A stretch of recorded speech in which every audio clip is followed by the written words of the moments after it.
Buccaneers. In the burning sun, 16 men. 16 men. And a dead man's chest. Yo, yo, yo. And a bottle of rum. Summertime.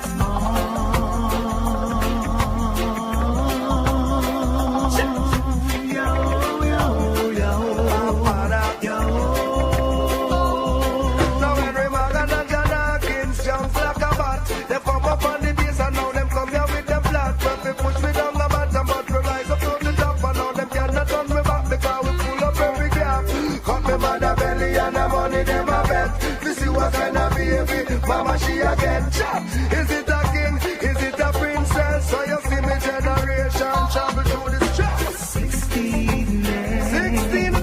And a dead man's chest. Yo, yo, yo, yo. Sounds kind of funny, but that's true. Long ago, yes, long ago, pirates had their fun. That's your Buccaneers, in the burning sun.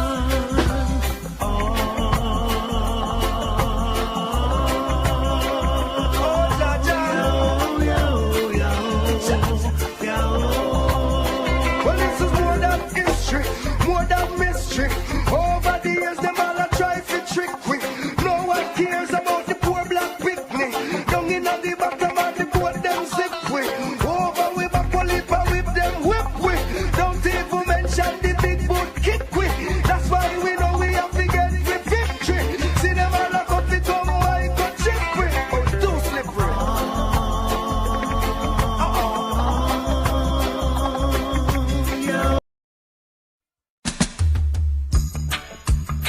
Ay, ay, ay, ay, ay, ay. I'm on the worries. I'm on the trouble. Oh, yo, yo, yo, yo, yo. I'm on the worries. I'm on the trouble. Anywhere you go, it's the same crowd. Yes, money worries. Yes, indeed, of course, a pleasant good night to all and sundry. It is, of course, the Wednesday edition of the Corridor Transformation. And indeed, while we are traditional and whilst we are nostalgic,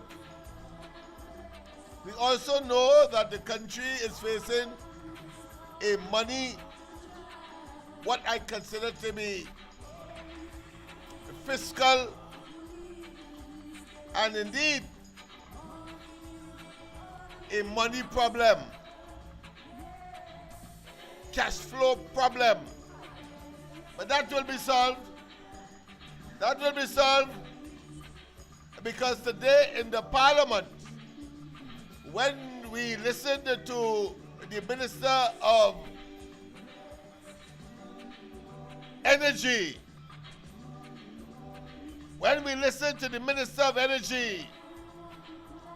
optimism reigns abound. Yes, indeed. And therefore, money problems would soon be over. Yes, indeed. Friends, money's the only problem. Yes, anywhere you go, money worries, money worries. Anywhere you go, money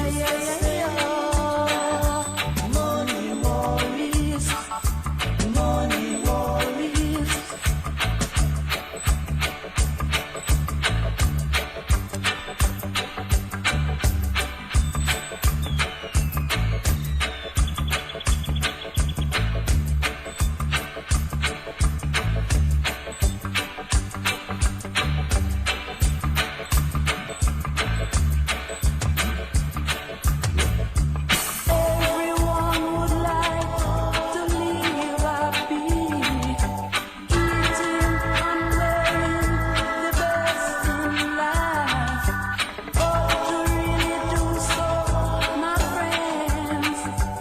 I'll be joined momentarily, of course, by none other than COP, my co-host. Just hold on. Don't be too anxious.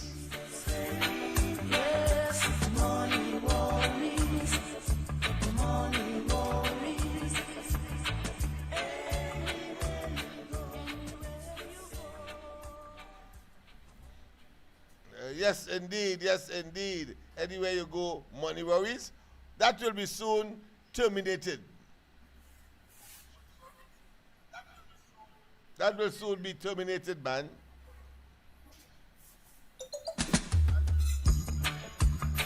Ay, ay, ay, ay, ay, ay. I'm on worries. I'm on trouble. Oh, yo, yo, yo, yo, yo. I'm on worries. I'm on trouble. Anywhere you go, it's the same cry. Yes, money worries. Money worries. Anywhere you go, ay, ay, ay, ay, ay, ay. Money worries.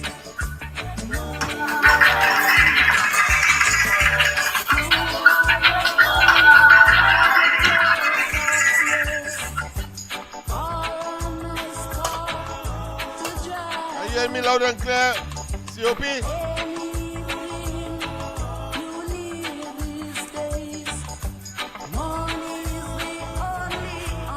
Are you hearing me?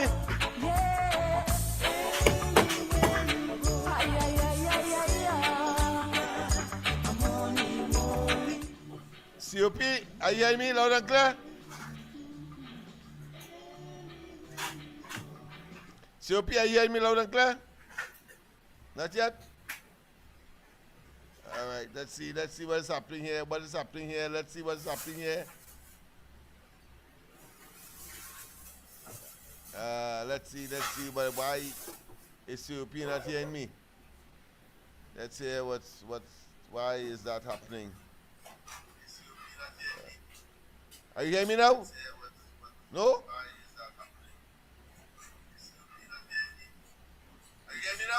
Nah, not hearing you. Hearing me? Yeah, I'm hearing you loud and clear. Loud and clear. Nah, not hearing you. Nah, not hearing you. All right, let's see what's happening here. Hearing you now. No, beautiful. All right, so we are up and running, and we have a show tonight. And let's hope that there is no Murphy's Law interference. You know, when things have to go wrong, it will at the worst possible time, and that is called Murphy's Law. So let's make sure that things are up and running. And of course, we want to make certain as well that we have the full attention of all of the audience. So let me say, first and foremost, a pleasant good night to all and sundry, East, West, North, Central, in Trinidad, our friends in Tobago, and wherever you are streaming on the World Wide Web, a pleasant good day to you. This is the Wednesday edition of the Corridor Transformation. And indeed, of course, your hosts, both COP at your service, as well as yours truly, Lennox Smith.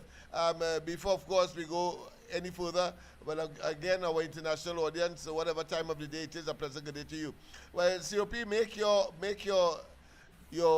introductions, while, of course, I look at some of the issues that we must of necessity discuss tonight. Go ahead. Good night to you, Lennox Smith, and good night to you, Josh. Good night to all the listeners and viewers of the Corridor Transformation. Good night and welcome. I will just ask for Murphy Laws to keep away from this program, to keep away from this program tonight. Yeah, Lennox Smith. I'm looking forward to our program. Lennox Smith. Yes. I want you, our listeners and viewers, really listen to the Minister of Energy. I want you. Yes, I trust as well, because if they didn't, we are going to, of course, make certain that they do. In fact, I think I better bring him on one time. But I like the choice. I like your choice of song too. But I like the choice. I like your choice of. And of course, we are saying that in a sort of sarcastic way, because we say that money worries are over in reality, having regard, of course, to what we would have heard today. But let me just give them a piece of that again, so that they get an appreciation as to where we are with respect, of course, to the situation with our monies in Trinidad and Tobago, and the fact that the present administration is doing its utmost to make certain that, of course, that worry is terminated in earnest. And so, of course, that being as it may, let's go straight to that piece of music again, so people Better understand. days are coming. Yes, better days are indeed Better days are coming. Yes, indeed, better days are coming. Ah, boy. Yes, indeed. Oui, papa. Ay, ay, ay, ay, ay, Oui, ay. papa. I'm on the worries, I'm on the trouble. Oh, yo, yo, yo, yo, yo. I'm on the worries, I'm on the trouble. Anywhere you go, it's the same crowd. Yes, money worries, money worries. Anywhere you go, ay, ay, ay, ay, ay, ay.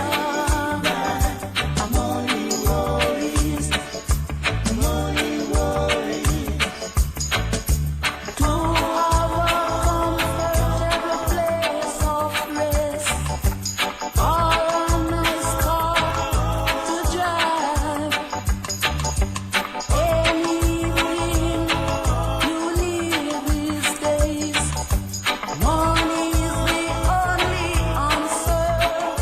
Yeah.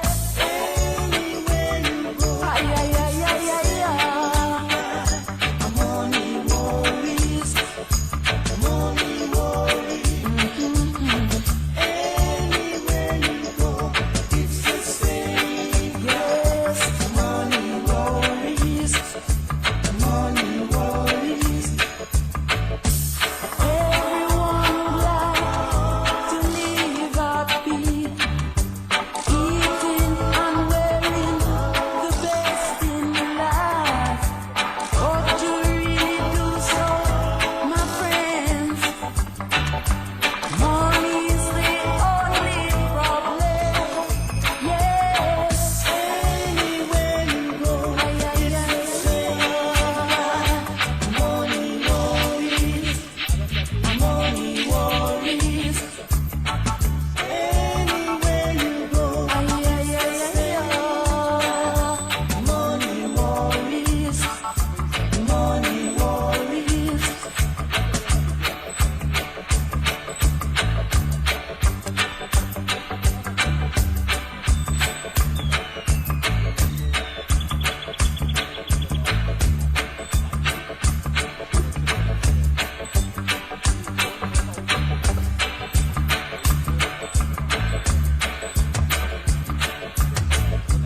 Everyone would like to live happy, eating and wearing the best in life. But to really do so, my friends, You know what? People build a foundation and never build a house. We are building the house. Yes, indeed. Of course, this is the Minister of I almost say finance, but of course he's the Minister of Energy. Thank you. And listen to him in his presentation in the Parliament today. The Royal Lion. Yeah, the Roaring Lion. That's right. Yes, man. Recognize it. Madam Deputy Speaker, it's a pleasure to rise to contribute to this very important debate on a bill championed by the member for Faizabad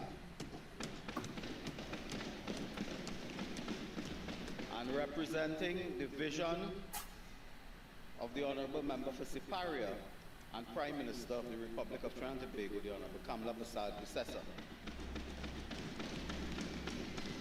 Madam Deputy Speaker, it is not a pleasure to respond to the member for Paulus Bay North, St. Anne's West, but it is a duty. Having said that, Madam Speaker, I want to just begin by telling the speaker before me that we do not agree with you that persons on this side don't know how to pronounce Aphrodite, which you also pronounce wrong, but you don't know how to pronounce sip, or you don't know how to pronounce mahogany. This thing has nothing to do with pronouncing any language.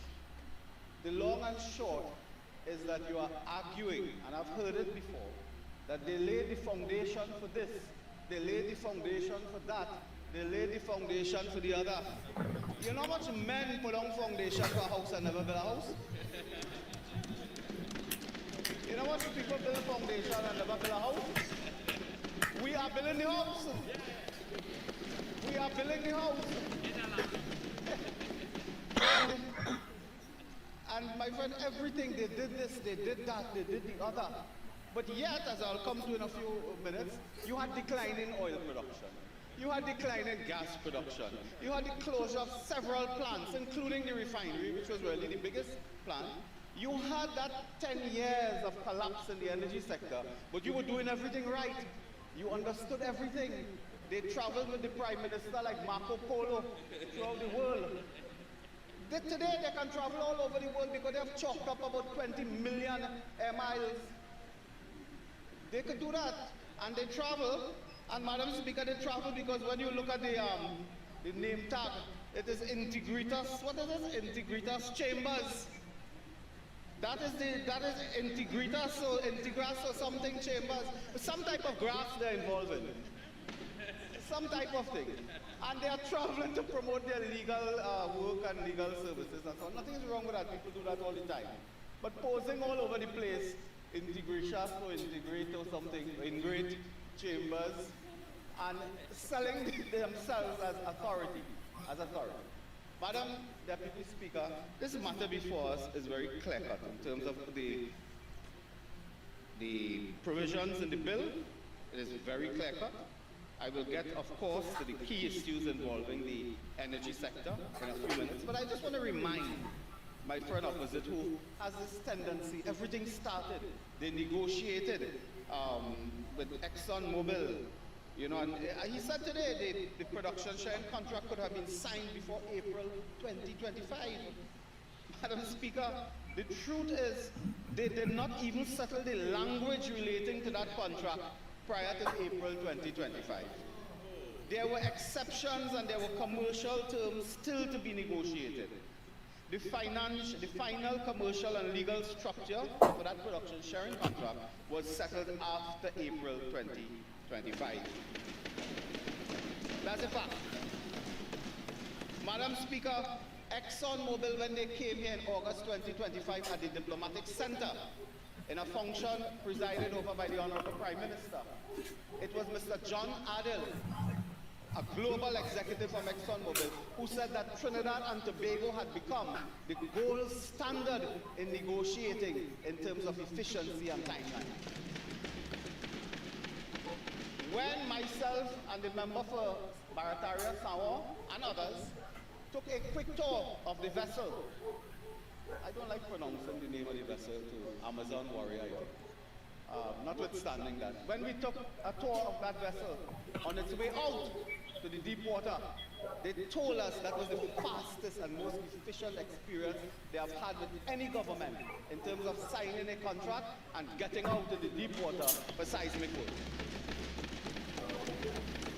The seismic work is now 85% completed ahead of its schedule. That is what we are talking about. Madam Deputy Speaker, that is the efficiency. The member for Barataria Sama was there. He was in awe when he looked at the technology and what they were doing. That didn't happen under the PNM administration.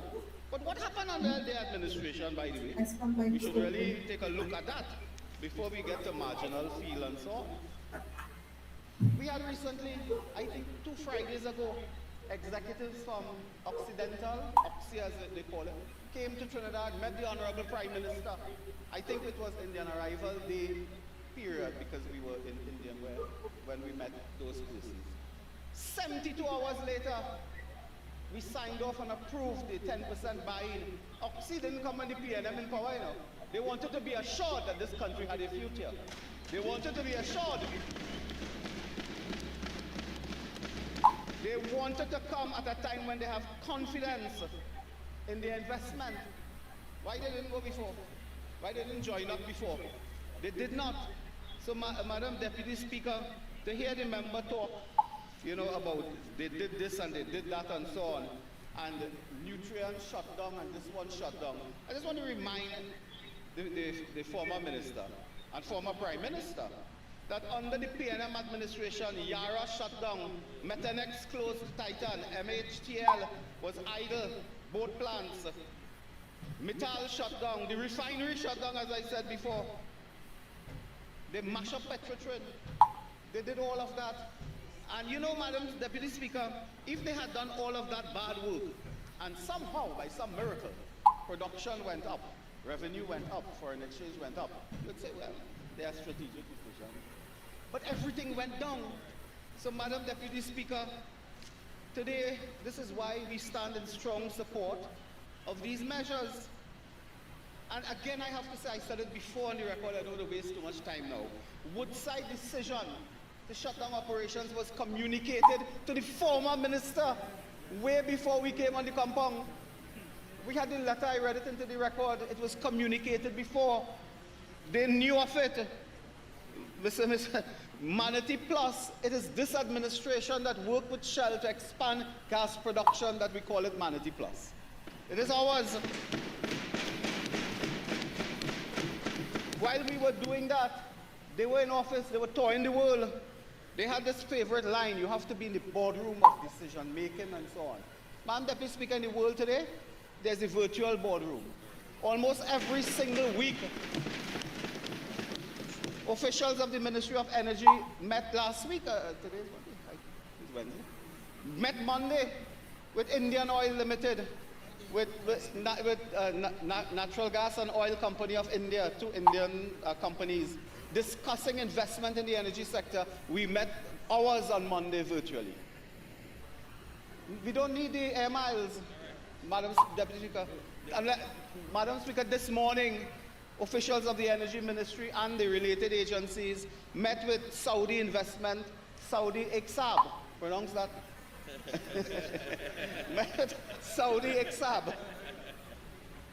No, and you don't need? No. And we do all of this thing without a conga line. We do all of it without. We met with Saudi Iksab this morning discussing a $50 million United States dollars investment in the facilities at Pointe-à-Pitre from Port of Spain and Santa Flora.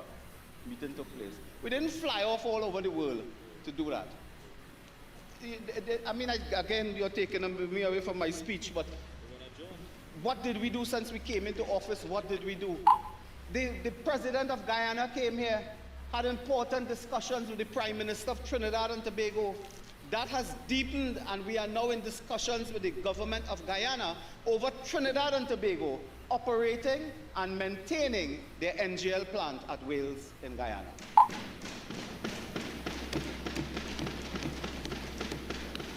They could not do that. They didn't have that vision for the region, for the energy region. So, Madam Deputy Speaker, the world in terms of the energy sector is changing. We have now to root our development in a new reality of the energy markets throughout the world, with changes taking place due to geopolitical matters, market issues, and of course, product and commodity elements. So we are set to do that. In our ministry, Madam Deputy Speaker, we are proud that we established the Energy Accelerator Hub. That is something we did. This government did that. Wasn't there before. Because we were hearing complaints by everyone concerning the time it takes for inspections, the time it takes for certification, the time it takes for license, the time it takes for environmental approvals. And the member, he says, in a frivolous manner, we take out picture when we give CEC. But do you know it took them about 3 years under PNM government to get a CEC? It takes us about 3 to 6 months under this government to get a CEC. It deserves a picture. Yes. Deserves a picture. In the fastest possible time. Up to yesterday, I received a message from Touchstone Exploration concerning the hold-up of a process that is required for completion of a particular type of inspection. I said, of course, we will try to deal with that. Instead of the 2 weeks they told you, we'll try to deal with it in 2-3 days. Because that is keeping back production. That is the efficiency we bring. Not just talking and traveling the whole world and collecting air miles and whatever you get for credit card. The member for Trin City, Maloney, is not here, but she would have helped me with that. Madam Deputy Speaker, Madam Deputy Speaker, we cannot invite investment on one hand and delay it with the next hand. We cannot speak about increasing production and bringing new projects online while we dilly-dally with an incentive framework. The gas is in the ground, the oil, the gas is in the ground, thousands, maybe billions of years. It will not come up to the surface for you because it somehow loves you. It will come up because you put an investment framework in place. You put a particular fiscal framework in place. You encourage. Otherwise, you cannot create the jobs, you cannot create the revenue, you cannot create the foreign exchange and the economic activity you want. What is the sense you leave everything in the ground and say, okay, well, next 100 years, somebody will go for it? Because you are saying, oh, you're giving away and they're pulling wool over your eye and all this type of thing. All of that is nice, but leave the gas in the ground. Today, you have to work with players in difficult situations, particularly where some of these projects are not economically viable of their own. It requires additional help when you look at the economic scenarios. And the member would tell you, we want you to believe that we don't look at economic scenarios. What, we go on the blackboard with chalk and draw it well? No, these are sophisticated things with technical people. And you look through all economic scenarios and then you leave it and then you test what they have given you. You go and test all of that, and then they come back and 3 or 4 divisions have to work on this legal, commercial, technical, engineering. The recovery is already underway, and the outlook for 2027, 28, and beyond is well positioned to enhance energy security and generate economic value as we go forward. Madam Deputy Speaker, this is why we are looking at these 2 clauses today in particular to help support our effort. These measures apply, Madam Deputy Speaker, to qualifying marginal marine gas fields that meet defined criteria. A marginal field is one with estimated gas reserves of 300 billion cubic feet or less and an internal rate of return of 15%. And that is important because energy projects generally, we are told, that their internal rate of return is 15 to 25%. So we are looking at projects with 15% or less as a rate of return. That's the project we want to help. Not the project which has a huge rate of return, then why you don't need help? You need to help those that don't have that huge rate of return. And I don't know how we could keep people, I do not know how we will push them away from the door. I don't know how.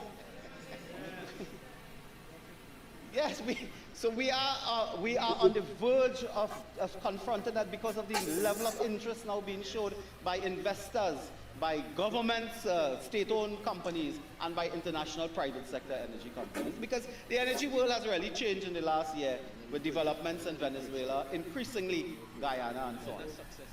Yeah, and you know, I have to thank the member for Bayatara again. They just reminded me, you know, we have been in this office for 14 months or so.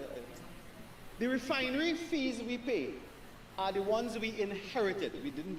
We're not paying $1 more than what we inherited, and we didn't get a good inheritance. Huh? Every month, this country pays $450,000 to maintain the refinery. Mudball, spraying chemical, going down the nut and bolt and putting in anti-corrosion, dusting and so on. Right. $450,000 goes a month. If you add little costs for human resources and all type of thing, about $700,000 we pay per month, and we get nothing. We don't get 10 cents from that. When they were in office, they tried their best between 2019 and 2024. Madam Speaker, I have to tell you quickly, this business. And they, you know what they did? We have the documents here now. They hired a company called Scotiabank Global Banking and Markets. That sound familiar? Scotia Capital USA. Who is that? 2019, the Scotia Bank, Global Banking and Finance, got a letter, an engagement letter, to produce what? To do exclusive, they reading from a letter January 9, 2019, addressed to Trinidad Petroleum Holding Limited.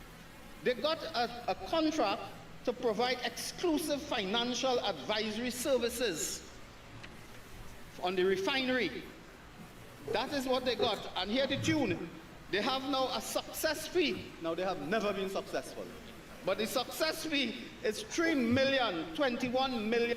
You had the closure of several plants, including the refinery, which was really the biggest plant. Yeah, this is, what kind of mind will do this? Then, May 2024, 1 year before the general elections would be due. May 2024, a letter to Michael Pomina now, TPHL again. Again, Scotiabank. They say, okay, we extend this thing for you. You want to continue looking for help from the refinery, and we'll give you now 55,000 US per month. And the success fee of 1.5 million United States dollars. We are going to check on this, surely, because we are also being informed that the total paid to Scotia Capital for this engagement, and these are brothers and sisters, but colleagues, the total paid to Scotia Capital, this belongs on the platform, I remember. The total paid to Scotia for this engagement has been 4 plus 3, 7, 8 million United States dollars. Now you understand what happened there? The figures I called there didn't add up to 8 million United States dollars. 8 million United, 7, yeah, multiply by 7 to get more or less where you know that. They paid Scotia Capital, and we cannot find the letters, the official letters confirming these agreements. They cannot be found. We located 3 and 2 are still outstanding. 2 are still outstanding. And when they failed with this, they then got the Dan Paul committee to look at the projects and decide on a preferred bidder. That was what they did. And I think Jindal was here lurking somewhere around. And they said, well, you're looking like a good man, take that. Yeah, chasing it down. Madam Deputy Speaker, that's how they conduct their business. The Finance Minister, Dan Paul, yes, he's the former. But, Madam Deputy Speaker, we have been able to put a lid on this business. We are not paying at this stage for no financial advisor to tell us that we have to speak to this company or that company. We have qualified people to speak to them. When it comes to technical details, we have legal teams, financial teams. So we are not going to be paying 8 million United States dollars to do nothing over that short period of 2019 to 2024. And that has been their history. And today I'm hearing opposite the member for Diego Martin Northeast, Paul Smith, talk about friends and family and so on, and who getting this and who getting that. Did you all hear that? Yes. I thought it was something. I thought it was a lunch. Madam Deputy Speaker, I have in my hand another piece of correspondence which I want to put on the record. You see, recently the Prime Minister instructed us, over the last few months, that this sector, the quarrying sector, aggregate,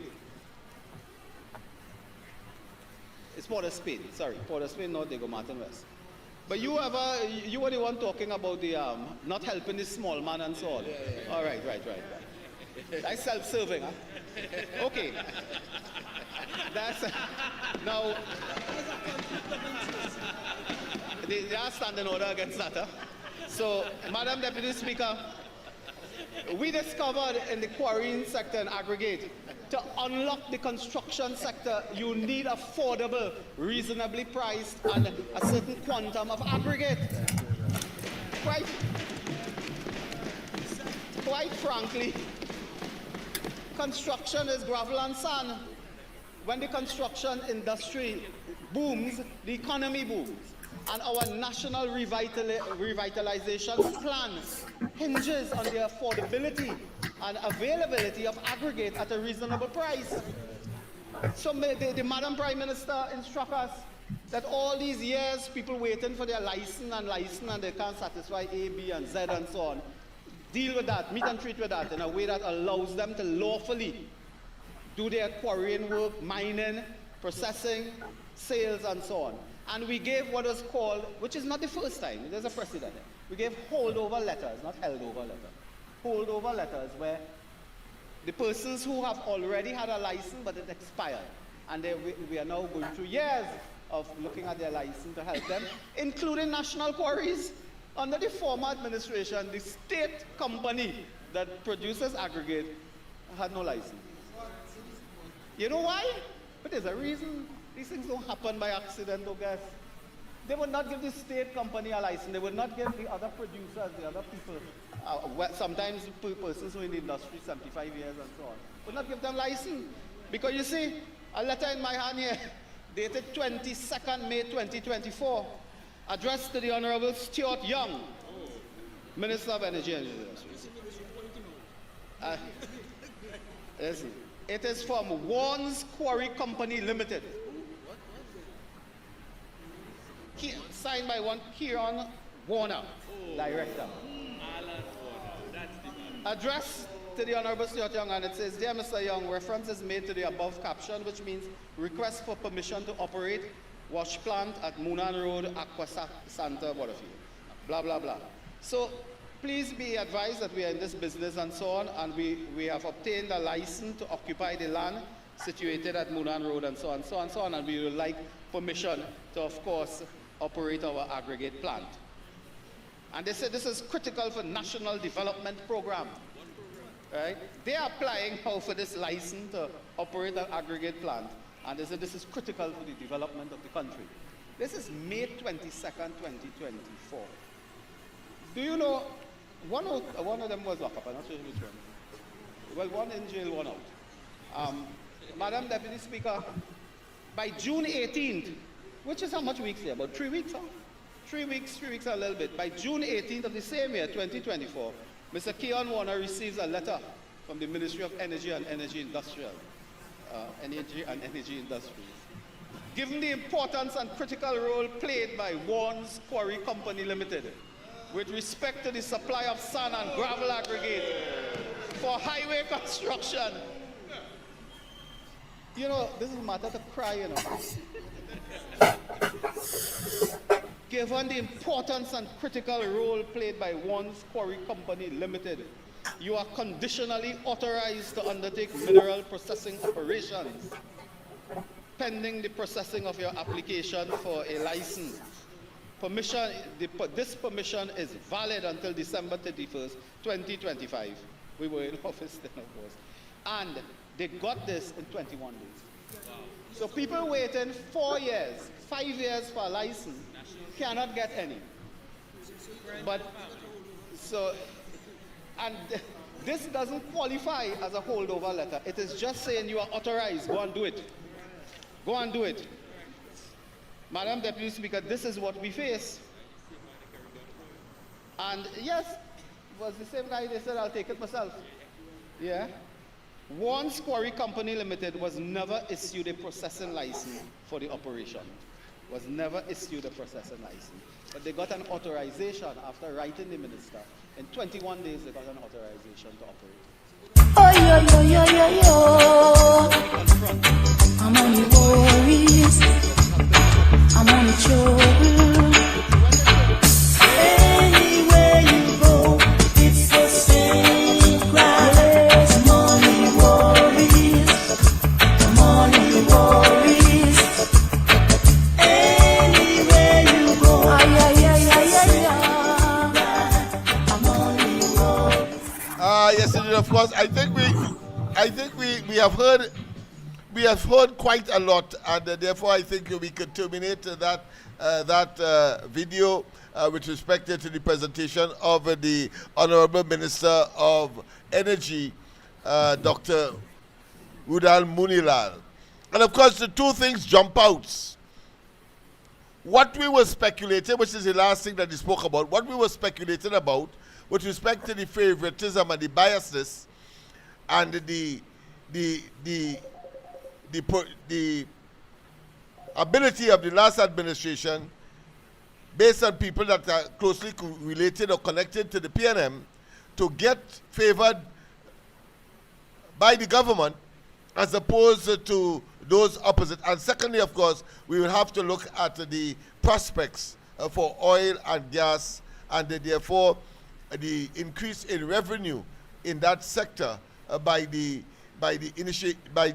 initiatives that the present administration would have taken. But let's go to the line, and then, of course, we will, both COP and I will extrapolate. A pleasant good night. Welcome to the corridor. Yes, man. Yeah. Tell everybody that they're exposing the PNM and Kyoto. Right? What I was telling Uncle Lennox all the years since I talked to him about the energy sector, till he lost a good favorite scholar and supporter who said not fun and that what geopolitics. They didn't believe what I was saying. But that video have the past with all the oil, the wells and the fields, what Moko and BP have, and what Shell have, and where Kyoto was under writing on the books the true output and the revenue for the country. And I was always saying that. So Dr. Williams mentioned it, and Kyoto confirmed it. Because you can't tell me that all these companies you talk about over 600 million, 500 million, 800 million, 100 million in US dollars in investment. Where the revenue stream for the last 10 years? Where all our money? Where the investment gone? And then you're seeing no, we got the perfect water and the granted when the crackdown against Kumbuto the other day and they actually like to and Kyoto run to give her back in terms. Yeah? It to say that he had the application inside. Now we're coming out. So Uncle Lennox, the moral of the story tonight is that Kyoto and he as energy minister was collected to the treasury, going to the treasury, the correct amount of revenue. And Dr. Munira said that how much he earned for the last year, that the revenue is up. So you see now, the schedule, as soon as with the last election there now, you will see automatically how production will start going up in here. Yeah? So, yeah, see, not only taxing, lying, eating, but not moral and spiritual value. Because here what's going on, they suffer their own supporters for the last 10 years, like they neglect them, they ill-treat them, and all the revenue stream end up in the family, the children, the father, the brother, the sister pocket. So keep up the good work. And after that, good night. Thank you very much. Thank you very much. I know that you are wowed and somehow in a state of what I describe a big word, discombobulation, total confusion. But COP makes sense of what we have been privy to now that the government has spoken out as to what they would have met and the goings on in the Ministry of Energy, and thus, of course, robbing Trinidad and Tobago of a tremendous amount of revenue because of friends and family nepotism and cronyism. Go ahead, my friend. Evidence shows us which part friends and family and cronyism was taking place. And today we see where family members of the PNM side benefit billions of dollars. But what I will I know only want to stress on the corruption part of it. What I see and hear from the Honorable Minister, I really believe now better days are coming, and when better days are coming, that means we will be benefiting more resources from the Ministry of Energy. It shows me from Point Lisas to see just under the PNM, all oil and field, oil and gas businesses, NGOs was closed down.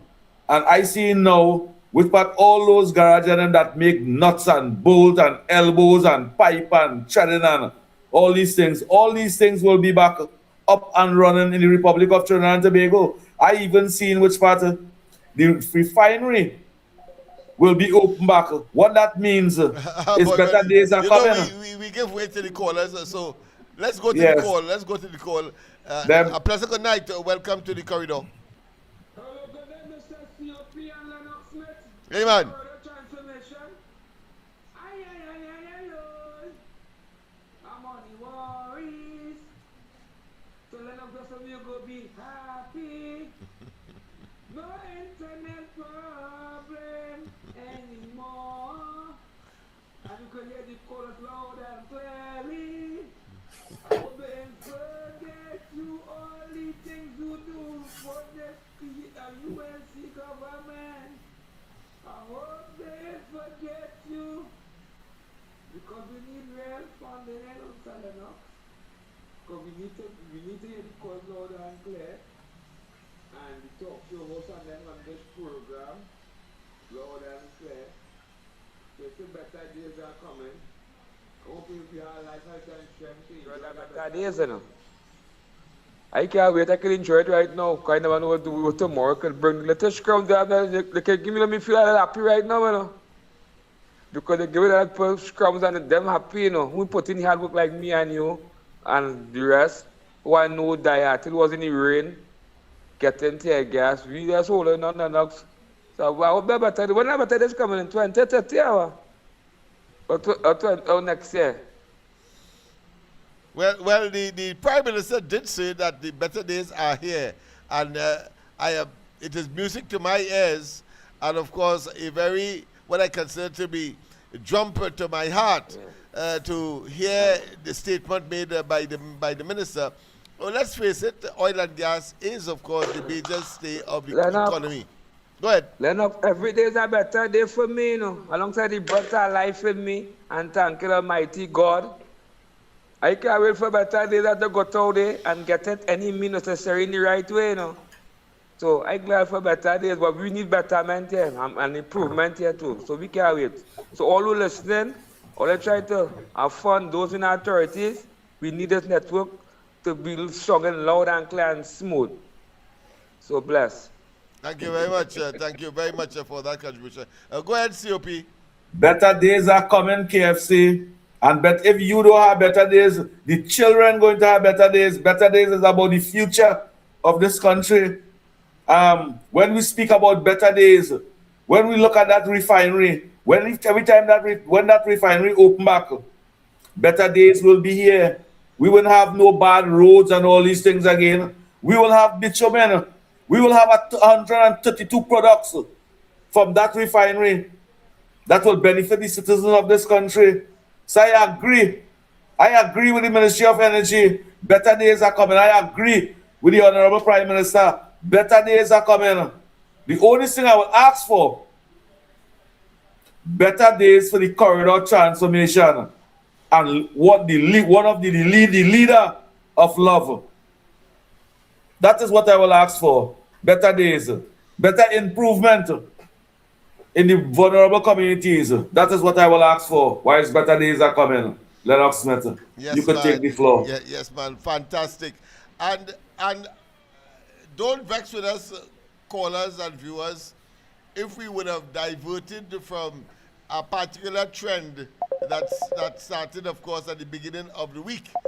But, of course, we didn't know this would have been delivered, which would, of course, enhance what we have been saying for poor communities and vulnerable communities in this country. But let's go to the line. Pleasant good night. Welcome to the corridor. Hello, good night. Good night. This is Fernando calling here, Yes, man. calling back here from last night. I had good night to all your callers, all the listeners, listening Good night to you, brother. wherever you are. You know, I want to first begin by apologizing from last night. Right, because last night I was trying to go down the road of talking on the SOE. Yes. But But I was I want to pause to tell you, we too apologize because we had some technical issues as well that we had to preempt. We had to shorten the program last night. So apology to you and of course the entire viewership. Go ahead. Right. Well, my apology is based on the fact that people was really calling up last night, right? And at that same time, whilst I was trying to place a call to you, Right. but those calls ended up in good fruition, because one of my friends called me up last night and said to me that I have a gift for you. Oh, beautiful man. Right? And that gift this morning when I went to receive it was a book, a magazine based on Guyana Energy Conference and Supply Chain Expo. I see. The, Okay. the fifth anniversary and building tomorrow's future today. Guyana Marriott Hotel, Georgetown, the 17th to the 20th February 2026. The book or the magazine, or how should I say, is about 42 pages in all. So they were preparing you for tonight's topic that we of necessity had to pursue. Go ahead, yes. Yeah, but let me tell you, the book is based on the oil industry in Guyana, and what the whole thing is about is that what's inside the book, right? It talks about the Guyana Energy Conference and Supply Chain Expo. It talks about reflection on business travel by a Trinidadian businesswoman. It talks about President Ali outlines strategy, digital and creative powerhouse, ways and as Guyana's in integrated energy to industry, growth energy. You talk about empowering Guyana's future, EY street investment in innovation and youth development. So you see how far they're going? They're going even with the youth, The PNM wants, let me just say this. The only thing that Monirel didn't say just now is that he didn't talk about that revolving door that the PNM has. You follow what I'm saying? Yes. That revolving door, it put PNM, but they put themselves, the PNM itself put themselves in trouble, because right now they're wishing, that is a wish, they wishful thinking, because right now they wish that they were in office to play with some of that money that is going to come in. Right? So, this book here is very important, because right now I will read it over, and maybe I can even, if I could find a way to copy it, I'll drop a copy for you. I appreciate that. Yeah. Right? I had the world's most compelling frontier for oil and gas. The deal is Guyana is the most exciting destination for oil and gas investment and supply chain development in the world today. In a world searching for reliability, scale, and opportunity. So you have a lot of opportunities that we have been always talking about it, preparing, your population for what is going to happen. Look at a vision. I've always been, advocating that kind of thing. Prepare yourself. Even though my business is not oil and gas, my business is art. Because I draw and paint and do copperwork and that kind of thing. Jewelry, that kind of thing. That's my thing. But over the years I've learned, because my mom and dad were two business people also, right? And I've always looked at the fact that even though my mom realized, I wasn't too academical, but I could use my hands very, very good. Very good. She pushed me in that direction. Thank you very much. Yes, indeed. All right. So last night I was trying to get at the fact that the SOE, I was listening to the caller on Monday on the ground report. Where one caller was saying that the SOE should be taken away. Because he's not feeling as though when you have a curfew, the curfew is from 6 to 6, from 6 p.m. to 6 a.m. the next morning, right? He's not feeling, as though the SOE is working, this present SOE is working, because when he remembered when there was a curfew on, I think it was by the PNM admin, or one of them, where he had to reach home 6 in the evening, because he didn't feel, but he's not feeling comfortable. So therefore, what he's saying is that the SOE should be taken away because it's not working. And I disagree. I wanted to disagree. I still disagree, because of the fact that it is designed, to me, that is the whole SOE is designed to really dismantle the criminal organization. You see, you need, what should I say, intelligence gathering. So the SOE will afford that tampering, right?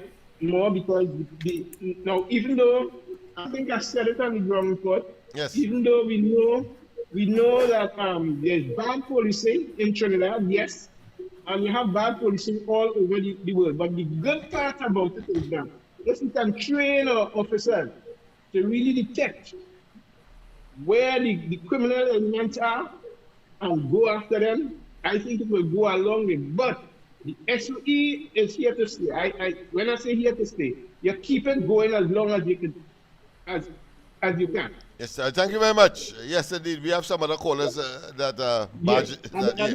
Okay, then. Thanks very much, of course, for that contribution.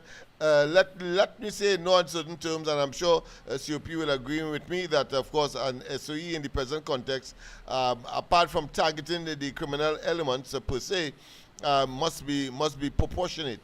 And proportionate here means that you don't shut down the whole society, because that is what curfew will do, shut down the whole society, and therefore the government was very measured in terms of their approach to this matter, and targeting, of course, the particular element in the society that they believe, and all of us know, have been contributing to the havoc and the mayhem and the murders and the crime and criminality that has plagued Trinidad and Tobago. But let's go to the lines. A pleasant good night. Welcome to the corridor.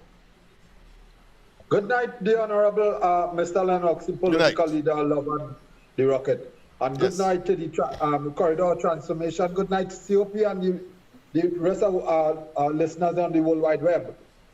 You know, I listened a little while there what you and Lennox, COP and Lennox saying. Lennox is quite right, boy. Better days are coming, boy. Better days are coming. That the minister was talking, the Minister of Energy, right? And you know, over the 5 years that he in the People Partnership, he really did deliver in his ministry, yeah? Because thousands of people get houses, right?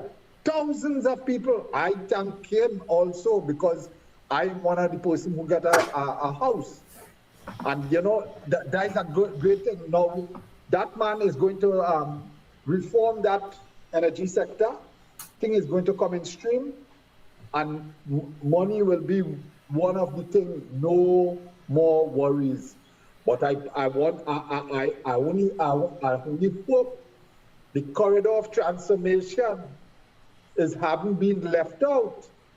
The love movement is the Rocket, a political leader with thousands of supporters, is standing by, right?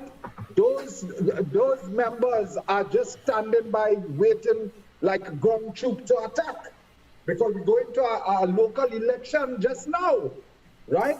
This is a serious thing, but I don't want to stray too much on that, because I want to have a few things too. This morning, Mr. Lennox, I see a glad man firing a gun and shooting it up in a building, boy. Right after school children, senior citizens, right? And I tell myself, I say, but he's really a glad man. I say anyway, we go stay tuned for the few moments later. Well, the law enforcement they take him on. And I want to say something, because listening to the next caller a little while there, I support what he's saying. This next SOE coming up, right? We asking for the law enforcement and them to remember the powers that they will have. Go full force for the criminal elements.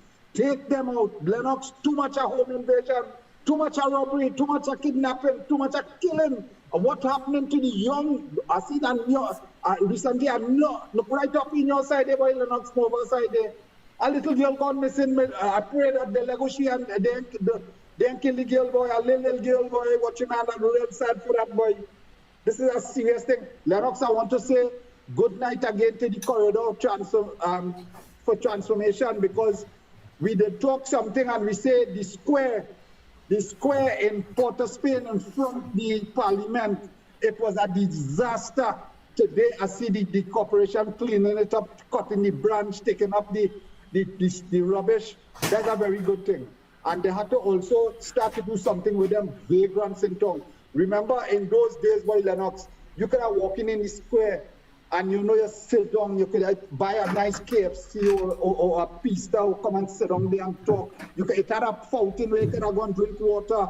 You could have gone use the washroom. What happened to that, man? I watching the trees there today, boy, in Parliament. Those trees are almost 200 years old, boy. My great-grandfather probably touched those trees, our ancestors. But good night again. I locked on and I'm listening, my brother. Thank you very much. Thank you very much.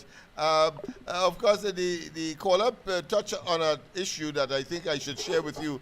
Before I came here, I was, of course, across the road in my favorite water hole, so to speak.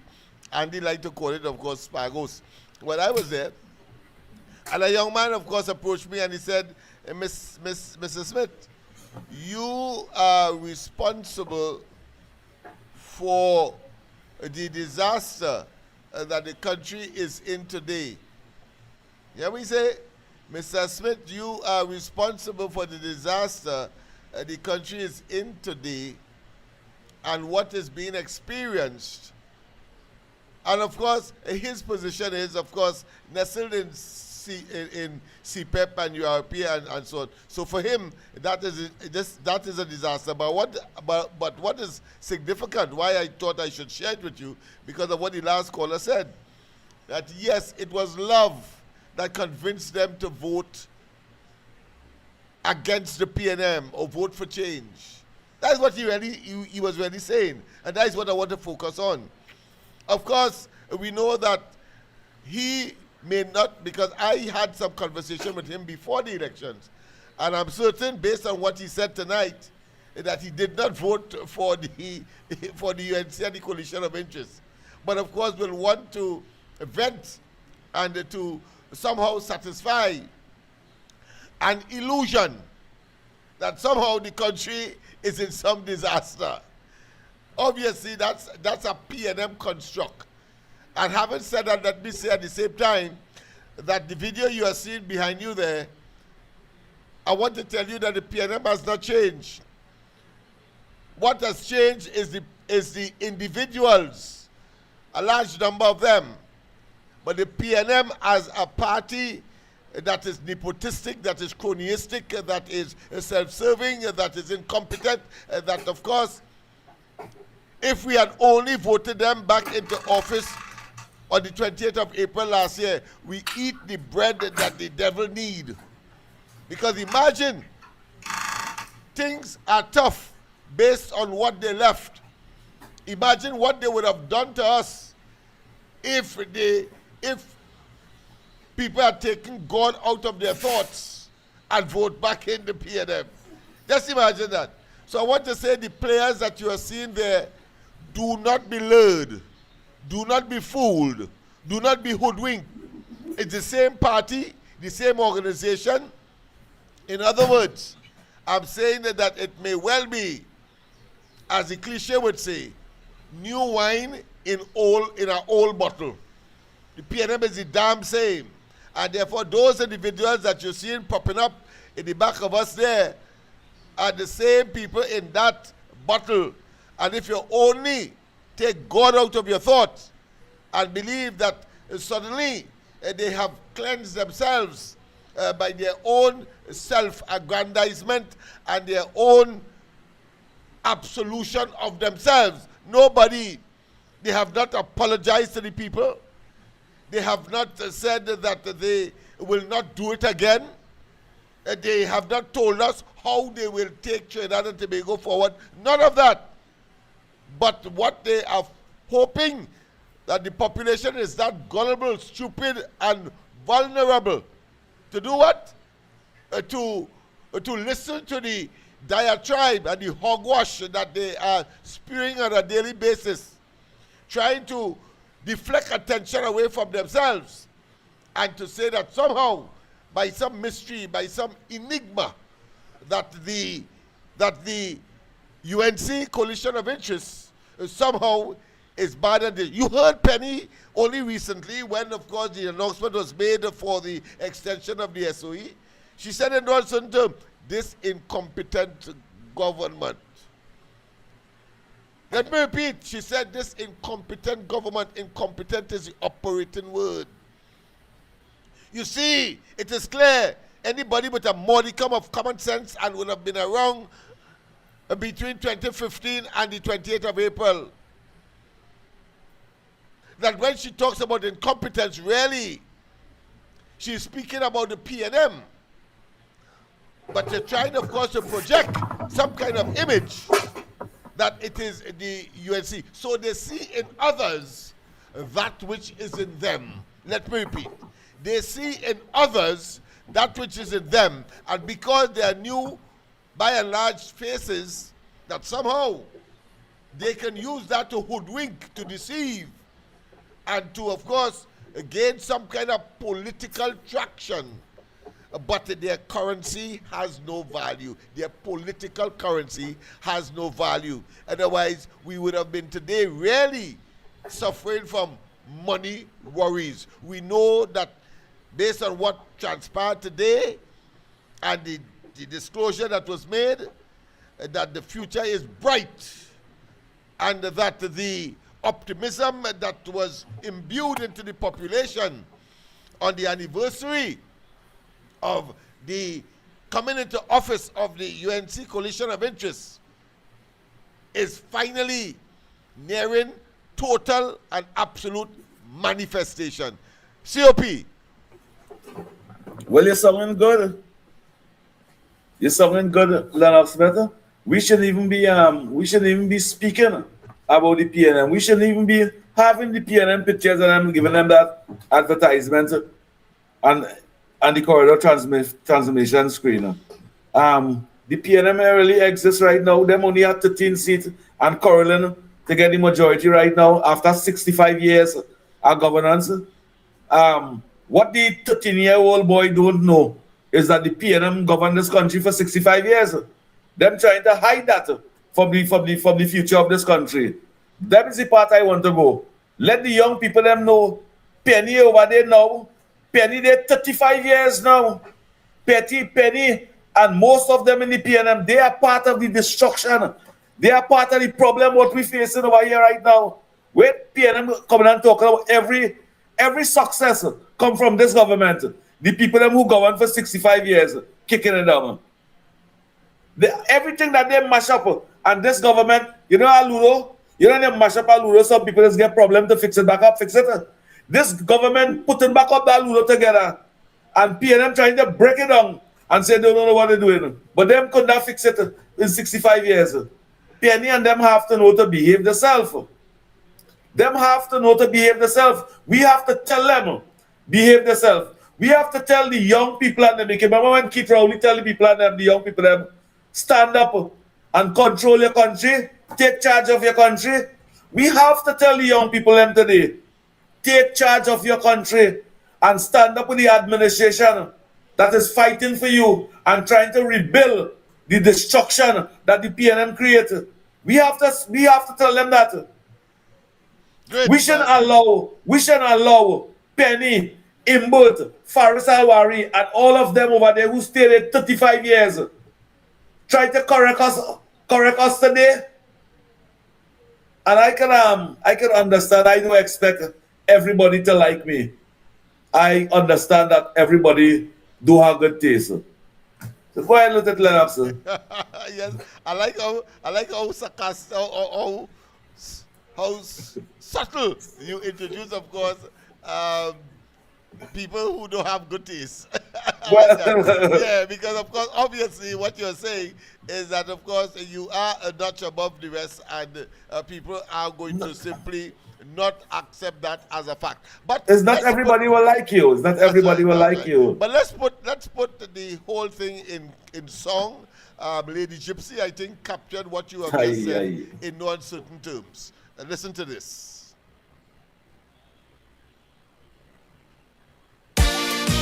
Lord, light of my people.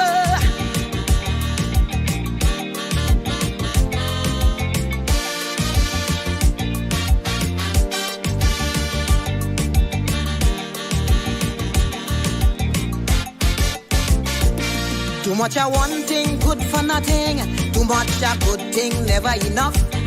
I don't know why my black people cannot see. Every election we so devoted, how we love up the PNM. As soon as election come and go, is only problem after problem. How could we cope?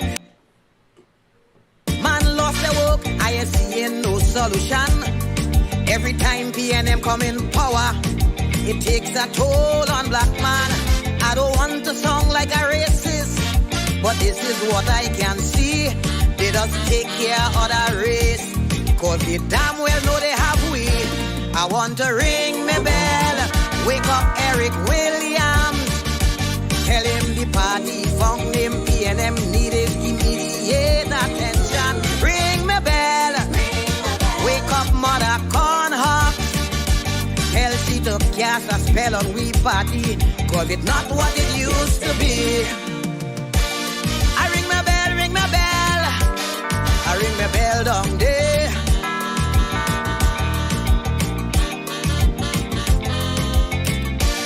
I ring my bell, ring my bell. I ring my bell down there.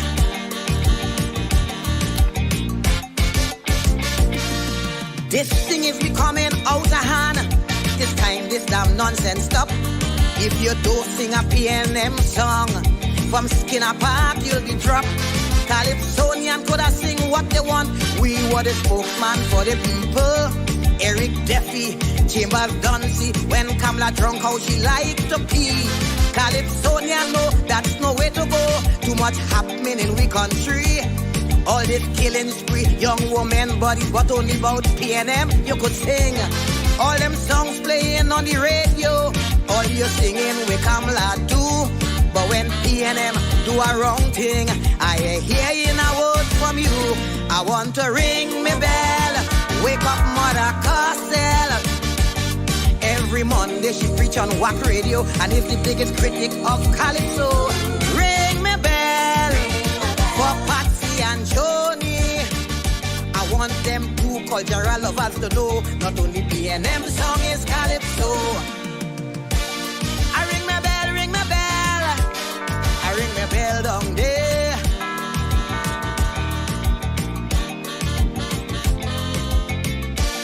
I ring my bell, ring my bell.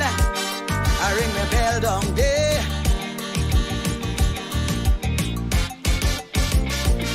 Crime will never stop in this country once black people belly empty. How could a man work in CPEP, maintain his whole family? All you say the past regime was so bad, so much wrong thing they done to we. Now that PNM take over, white poor people going hungry. When PNM win, all African grin. Now we get back we country. All they doing is complaining and ain't doing nothing for we. The mess already made, don't sit in the shade and ponder on we problem. Get off your ass and do it fast and find a way to solve them. I want to ring my bell, wake up Randolph Burrows. Tell him among all past police commissioners, up to now is he I prefer. Ring my bell, wake up the Lord Bryna. Tell him the state of Calypso today is a good thing he passed away.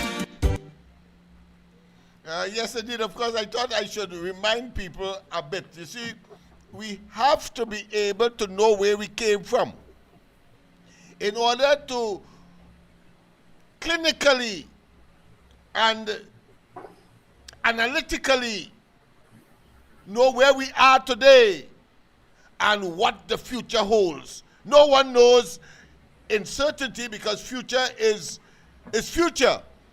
In other words, it is an expectation that had not yet or have not yet been realized. What you know for sure, history are realizations that would have been experienced. And what is contemporary, meaning today, we can make an assessment as to whether or not the past was favorable or salubrious, or the future, you can assess whether the future will be one that demonstrates or would suggest prosperity, would suggest a better quality of life and standard of living, and general good expectation and optimism. That is what that which you have analyzed, and that is what the individual Trinbagonian is called upon to assess. You heard Munilal. You understand that the SOE is to be extended. You know why? Because crime has not been relented sufficiently. And therefore, that is there. But you heard the direction of the economy and where it is going. Bathing in money in the not too distant future. And I'm talking about not too distant is the operating word. But more importantly, you heard a credible prime minister who said that better days are coming.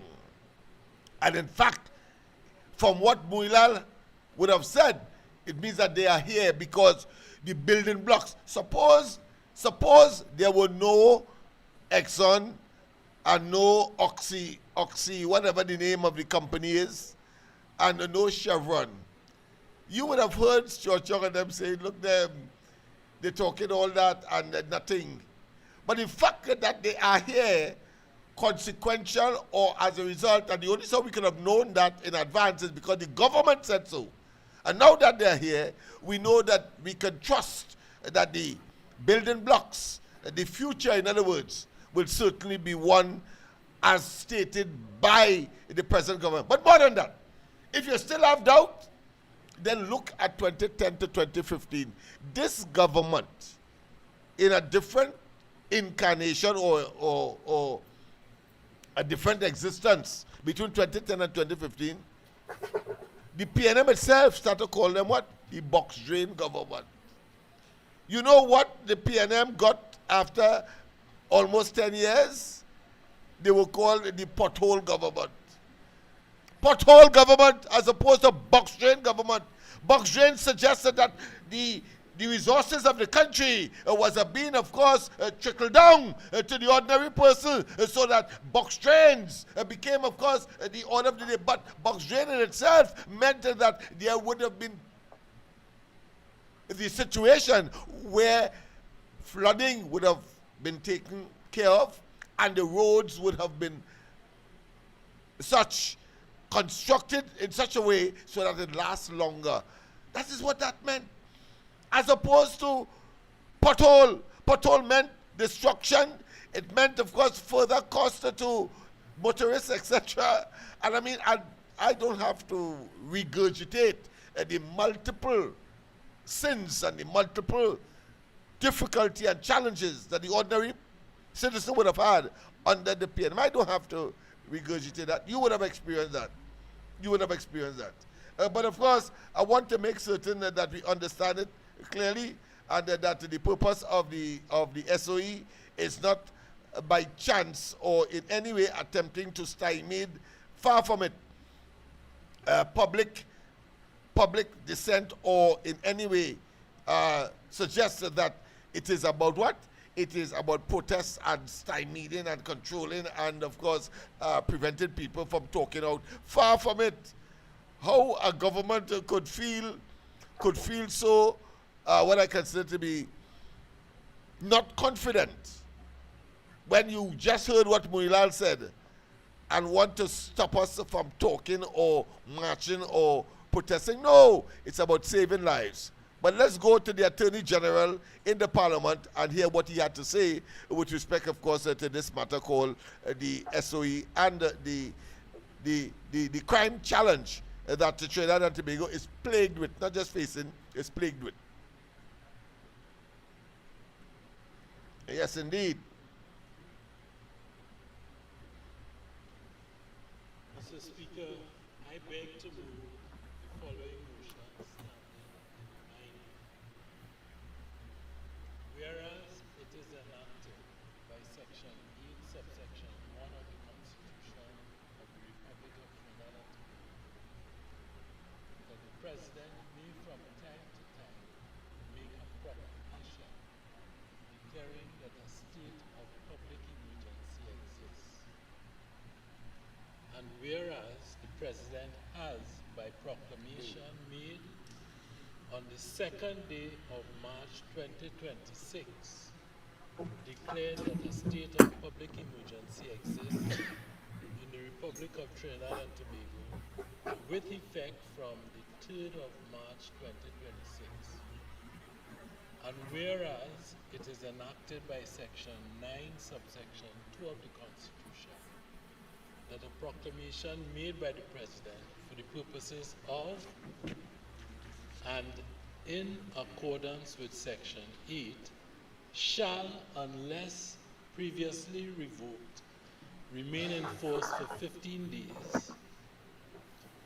And whereas it is enacted by Section 10, subsection 1 of the Constitution, that before its expiration, the proclamation may be extended from time to time by resolution supported by a simple majority vote of the House of Representatives, so however, that no extension exceeds 3 months, and the extensions do not in the aggregate exceed 6 months. And whereas on the 13th day of March 2026, the proclamation was extended by resolution of the House of Representatives for a further period of 3 months. And whereas it is necessary and expedient that the proclamation made by the President on the second day of March 2026, declaring that a state of emergency exists in the Republic of Trinidad and Tobago with effect from 3rd March 2026, should be extended for a further period not exceeding 3 months. Now, therefore, be it resolved that the proclamation made by the President on the second day of March 2026, declaring that a state of public emergency exists in the Republic of Trinidad and Tobago with effect from the 3rd of March 2026, be extended for a further period of 3 months. Mr. Speaker, the resolution and the motion that accompanies it seeks to extend the state of public emergency for a further period of 3 months. Since the 18th of July 2025, I have stood in this House on 4 separate occasions to seek the extension by this Parliament of the state of public emergency first declared on the 18th of July 2025 by this government. Mr. Speaker, it is a well-known fact that this country has been plagued by gang violence, gang activity, gang-initiated homicides, and serious crime for a decade under the watch of those opposite. For the record, Mr. Speaker, the gangs that we are dealing with are not just the ones with a single number for a name, 6, 7, 8, whatever. Nor are they confined to a particular class or location in Trinidad and Tobago. There are also gangs who describe themselves in terms of percentages. For example, the 1%. A useful place to start is the Anti-Gang Act. A gang is defined in that act as a combination of two or more persons, whether formally or informally organized, who engage in gang-related activity. There's a broad definition as to what constitutes gang-related activity. By way of background, I'm sure we all remember an infamous interview in 2017 when my colleagues were in power, when a prominent member of a percentage, the 1%, described the community as follows. The population size is under 5,000. Actually, we are the smallest ethnic group in Trinidad, but the most powerful, almost the most powerful. Another went on to say, life is good here in Trinidad. Life is very good, but there's a measure of concern in the fact that at one time, we used to have a huge middle class, which was a sort of security in terms of any possible conflict between the haves and the have-nots. But now that's eroding, and they, whoever they are getting poorer. So they're starting to get angry. I pause to say one thing here. The local press, controlled as they are, did not report that danger or the interview. It took Anthony Bourdain, a foreign correspondent working then with the CNN, to speak to those truths. When asked what they thought the biggest danger was at that time, those being interviewed said, civil commotion. We have a crime problem related to gangs, gang warfare. Of course, we know an apology was issued by one of these spokespersons for the group, in which he said he was sorry for his careless words and that he misrepresented himself and his values. He also said that his excitement led him to seem boastful rather than proud. The truth is, Mr. Speaker, he was right in saying that this group was and is today principally because of the People's National Movement, one of the most powerful, well-resourced groups in our society. They control and own large segments of our economy. They thrived for a decade under the PNM.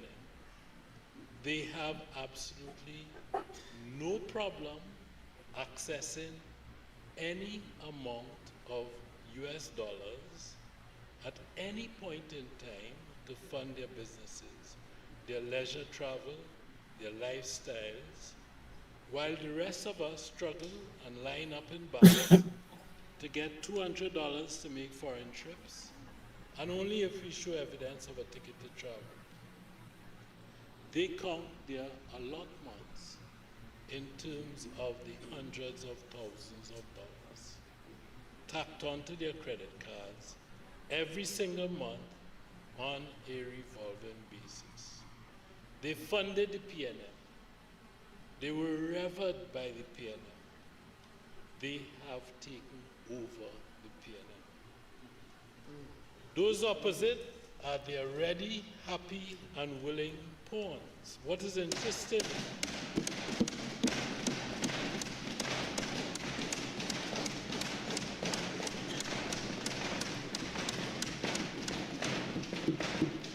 What is interesting, Mr. Speaker? Mr. Speaker, 48-6, please. The truth does offend. People start to agitate. I'm going to tell you that I've been around this place a long time. I know the tricks. We can play this game for the entire afternoon. I will have my say. What is interesting, Mr. Speaker, is that many of the persons in that percentage group appear to have found disfavor with the government of the United States. I do not have any inside information on this, but I have knowledge of the information that is possessed by local law enforcement bodies. My curiosity was first piqued by a question from a Guardian journalist. The Guardian is owned by a member of this group, who asked if, and this is his question, I have it saved in my WhatsApp, who asked whether several US visas of persons in that group had been revoked.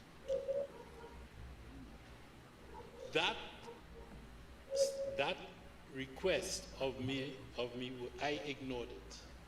But I was subsequently visited in my office by a number of persons who said that their visas, US visas, had been revoked. We all know that our American friends have sophisticated means of intelligence gathering. They appear now to have determined that certain individuals should not, as a result of their activities, be traveling to the United States. And they have taken action to ensure that that does not happen. I repeat, the government of Trinidad and Tobago has nothing to do with US visas.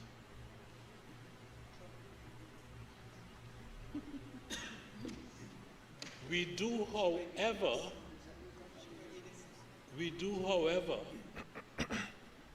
have a great degree of control over what constitutes illegal activities within our jurisdiction.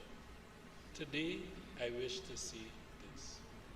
To those persons among us who consider that their wealth allows them guarantees from prosecution and from the attention of law enforcement bodies. Boy, I mean, that's bad timing, boy, bad timing, but of course, we have to go. We have to go to the line. So let's go to the line and make certain that we give credence to the Good night, callers. Lennox. A pleasant good night. Good night, Lennox. Great Yes. program. Keep up the good work on the ground report and on the corridor transformation. I just have one statement to make. Go ahead.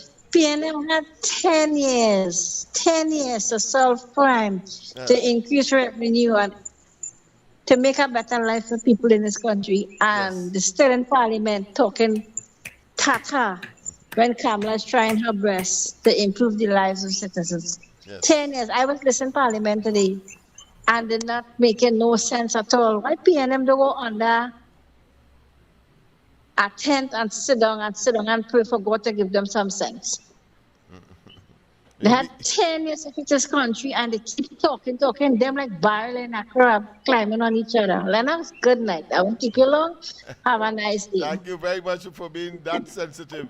But before we continue with the Honorable Attorney General's statement as a prelude to the discussion or debate on the whole question of the extension for further 3 months of the present SOE.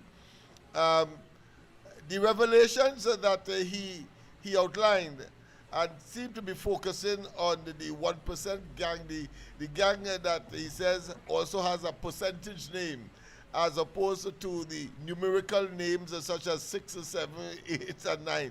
COP, I just want your quick comment before we go back there, because this seems to be an eye-opener in more ways than one. Go ahead. I have to listen to the Attorney General more. I support the SOE to a certain standard.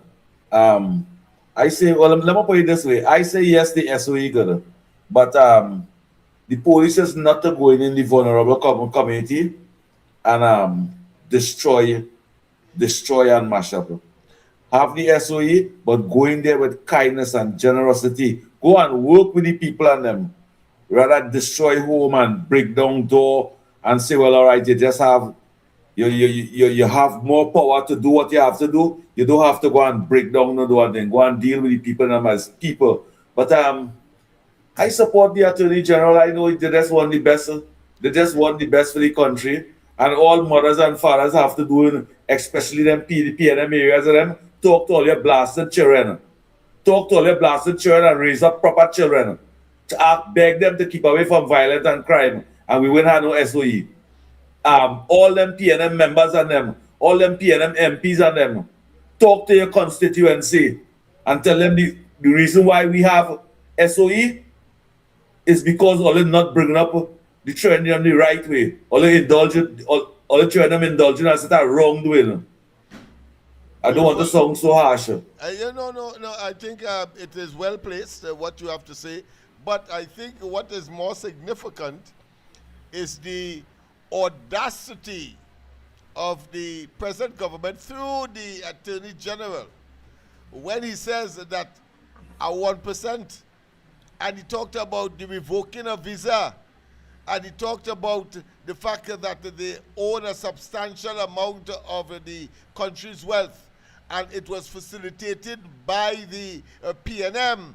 Understand where it's going, where this phase of the SOE seem to be going.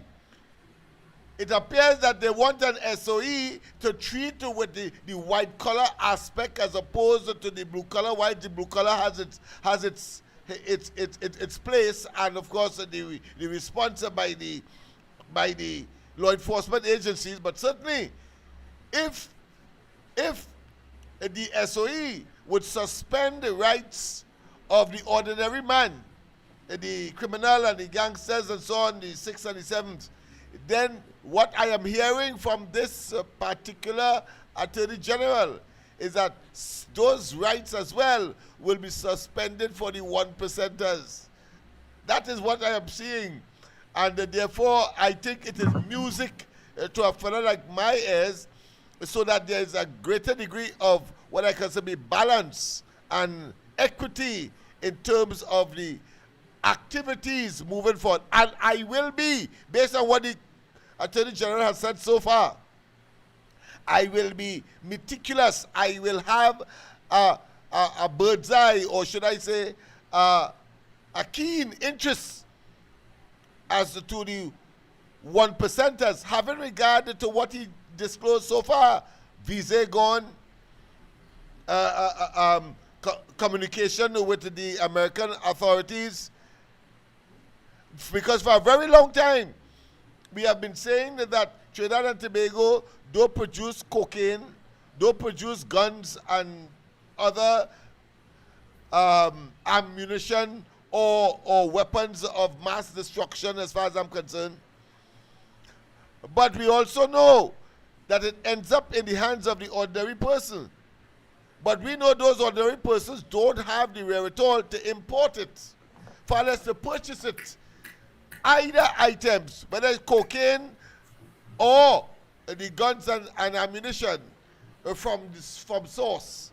We know where the sources are, but they don't have that means US dollars You can't go in the Gulf of Paria with a pirogue and tell, of course, a shipment of cocaine, let's say, coming from Colombia, because I did that reference before already, and you give them a stock of blue notes, and tell them, give me your cocaine and take my blue notes. You might end up, of course, like a strainer under the sea of the Gulf of Paria. That is what will happen to you. So I am glad, and I want to tell the listenership and the viewership, pay attention to what the Attorney General is saying. Very interesting time coming up. This is not an ordinary extension.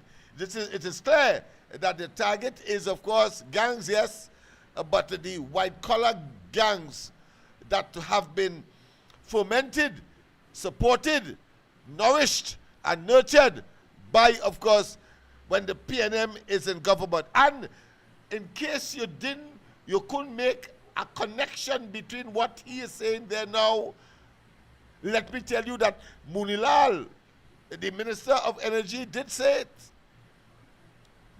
He said, listen carefully, he said that as far as the oil refinery is concerned, and the mothballing of it and the shutting down of it, a company with a name of Scotia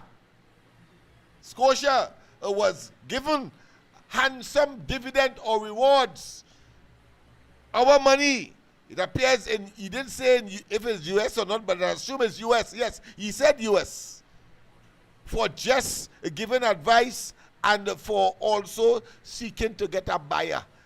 So what that tells me, apart from the fact that Scotiabank scenario has to have a direct nexus and connection to Stuart Young, because his father, who was also, of course, given a very cushion and a cushy job with respect, of course, to that foreign investment entity that was supposed to attract foreign investment into Trinidad. He was the general manager of Scotiabank. Understand that? He didn't talk yet about the dependent on the last PNM cabinet to, of course, engage Stuart Young's brother, who himself a major player in a small financial company that ended up being, of course, an investment company with the amount of contracts, financial contracts that they would have gotten, sidelining our biggest bank, whether it be Republic Bank owned by the government, First Citizen Bank, Royal Bank, etc. Give them it to, of course, facilitate what, of course, the Attorney General is now claiming, now suggesting, is now insinuating the 1%. Let's go back to the Attorney General. Nadia, good night to you. Semantics, good night to you. Jowlet, good night to you. Just tell me when you're ready. When you're Go ready. ahead. If you behave as gang members do, you shall be treated in exactly the same way. Just give me 1 minute. I'm taking off this camera. Give me 1 minute, right? Go ahead. Okay. Gang members are. If your designation happens to be within the 1%, it happens to be 6, 7, or 8. Tetron awaits.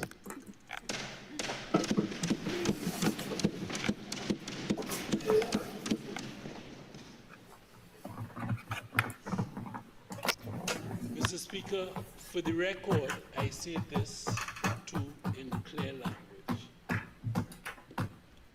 If you've not realized it before, the protection and succor you found at your Woodbrook cabinet meetings with the former Prime Minister is at an end. And I add only that if you target me, as I expect you will, or my Prime Minister, as you hiding behind the newspapers you control, if, as our intelligence suggests, you Well, let's pause and go to the line. Very interesting development. Let's go to the line. Pleasant good night. Welcome to the corridor. COP has just temporarily left us, but the show has to go on. Go ahead, my friend. President, the audio on the video playing, it coming across a little too soft. But if we could get a little more volume. All right. Okay. Thanks very much for that. I did recognize that, and I tried it earlier. Let me try again and see if we can rectify that. But I'll put up all. Let me try again on this side and see. Oh, wait. For the moment, I leave aside discussion on state leases and the extraordinary steps taken, ending with the night of the general election to secure valuable state lands. This matter is now before the Commissioner of Police.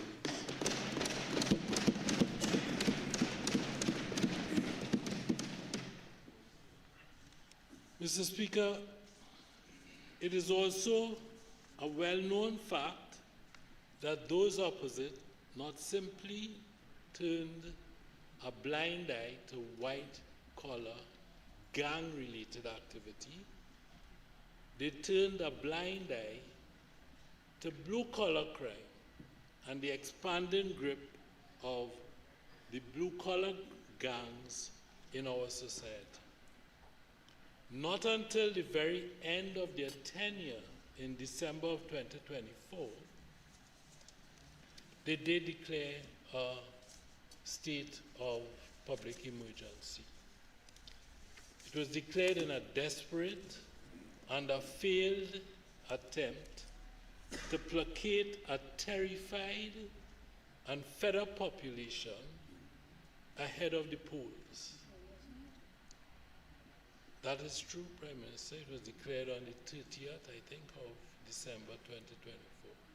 They did so on the last day of the year in 2024, while the former leader, former leader, was sipping, I'm not sure if it was champagne, I do not drink myself, in Tobago, a fact that today has never been denied.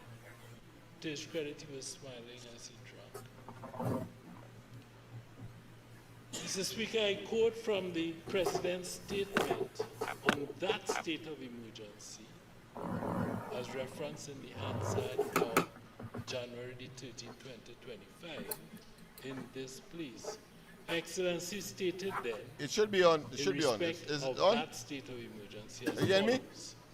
COP? On Monday, December 30th, 2024, being satisfied that a public emergency had arisen as the result of the occurrence of action that has been taken or is immediately threatened by any person of such a nature and on so extensive a scale as to be likely to endanger the public safety, I made a proclamation declaring that a state of public emergency exists.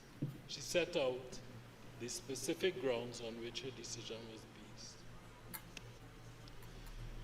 She said that on December 30th, 2024, Your Excellency, was informed by the Cabinet that in Trinidad and Tobago, there had been 61 homicides for the month of December 2024. Now, I pause here to say this.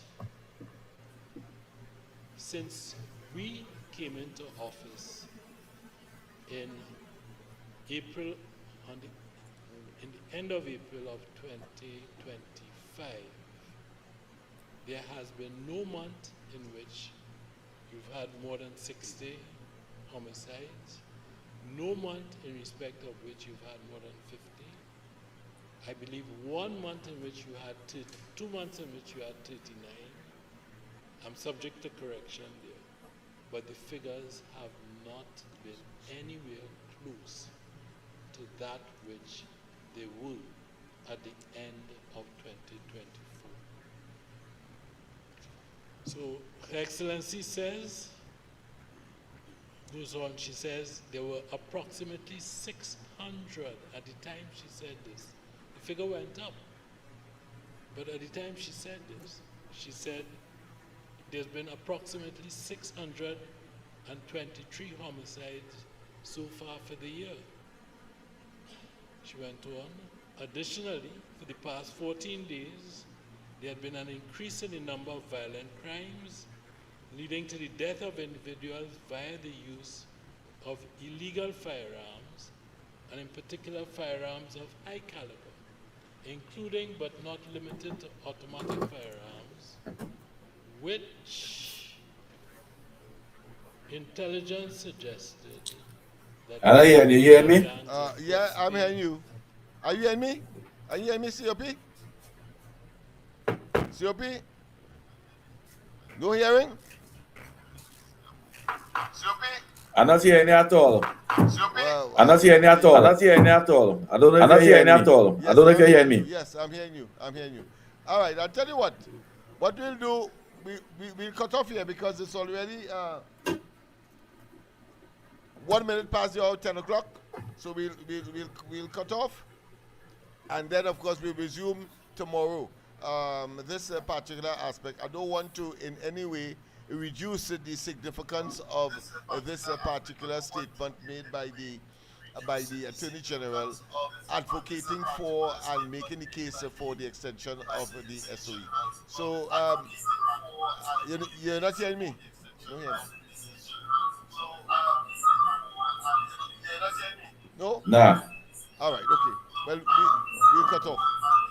All right, so people, I want to say, of course, with... you hear me? Yes. Yeah. So, with COP being silenced as he has been... Yeah, but I'm not hearing you. All right, okay. I think I understand why. But let's go. Yeah, but I'm not hearing you. Let's go and complete tonight's exercise. But could we say that we'll end with money worries, even though suggesting that, of course, the opposite is the case in Trinidad and Tobago, that the situation of money is in the process of being terminated? I'm on the worries, I'm on the trouble. Oh, yo. I'm on the worries, I'm on the trouble. Anywhere you go, it's the same. I'm on the worries. I'm on the worries. Anywhere you go, Don't forget, of course, tomorrow morning, the Rock Report and myself as we continue this and other shows. Have a wonderful rest of the night. And we have a audio problem that we should be able to do this particular aspect of information that we want to share with you. Right? Have a wonderful one. God bless. Bye-bye.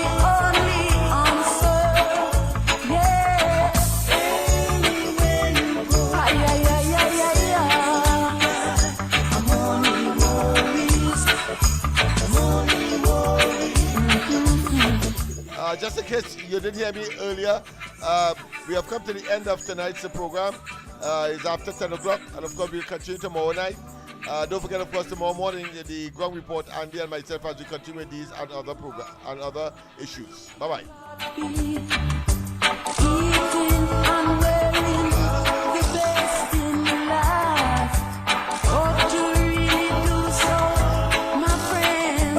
Bye-bye.